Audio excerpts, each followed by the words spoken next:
De l'antiga fàbrica només que queden els forns estos, perquè el més ha desaparegut, incluïdes les naves d'almacenament de la ratxola crua, les ceres, l'únic que queda és el fumeral i els forns.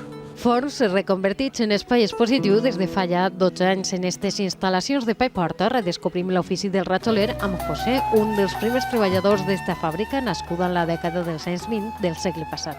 Això són les moles de fusta que se gastaven abans, que se feia la ratxola en terra. Al ratxolar de Bauset, com era coneguda la fàbrica, només van treballar homes i sempre de manera totalment artesanal. El forn no parava mai, era un model dissenyat per l'enginyer alemany Hoffmann que abaratia costos i incrementava el volum de producció. No havien d'esperar que refredara després de cada jornada. Per així estos forrats alimentaven el forn. Ahí carbó, ulla, que se gastava poca perquè era caríssima. Aquestes portes servien per omplir el forn i buidar-lo.